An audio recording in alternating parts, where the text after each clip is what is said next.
Adoleshenca është seriali më i ri në Netflix që po thyen jo vetëm rekordet e shikueshmërisë, por edhe indiferencën tonë ndaj një moshe që duket sikur nuk e kuptojmë dot. Dikur fëmijët rriteshin me përralla, sot ata rriten me algoritme. Ekrani është bërë lodra e parë, shoku i ngushtë edhe mësuesi i fshet. Dhe ne të rriturit shpesh e kuptojmë shumë vonë se çfarë u ka mësuar rrjeti. Për ata që nuk e kanë parë akoma, adoleshenca është historia e një 13 vjeçari, në dukje si gjithë të tjerët, i bullizuar online dhe që më pas bëhet vrasës.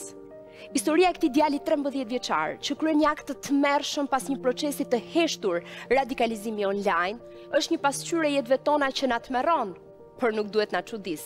Sepse të dashur të rritur, ky djalë mund të jetë kushdo. Mund të jetë fëmia që luan në dhomën tjetër, nxënësi që nuk flet shumë në klasë, apo djali që ka nisur të shfaqë shenja të çuditshme në rrjetet sociale. Dhe këta fëmijë nuk kanë më nevojë të radikalizojë ISIS. Mjafton një algoritëm që të njeh më mirë se vetja dhe të ushqen çdo ditë me përmbajtje që të deformon ngadalë. Ne akoma presim nga shkolla që të edukoj, kur vetë nuk i kemi dhënë mësuesve as kohë, as mjete dhe as mbështetje psikologjike. Ne akoma themi e kanë fajin prindrit, pa pyetur veten se kush i edukon këta prindër për epokën digjitale. Nuk mjafton më të themi ku janë prindrit, duhet të pyesim ku është shteti, ku janë platformat që nuk mbajnë përgjegjësi, ku janë politikat që parashikojnë edukimin mediatik dhe digital nëpër shkolla, dhe sidomos ku jemi ne të gjithë, si komunitet përpara se të jetë tepër vonë. Radikalizimi online nuk ndodh në një ditë, por shkatron një jetë në një sekond. Dhe pas çdo titulli tragjik, ka një histori të gjatë heshtjeje, mungese e vëmendjeje dhe një hallk që nuk ka funksionuar.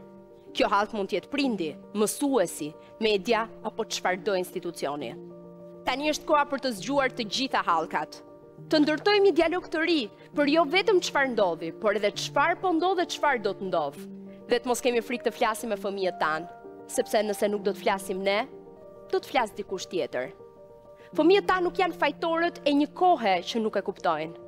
Janë viktimat e një bote që po ndryshon më shpejt se sa ne po reagojmë.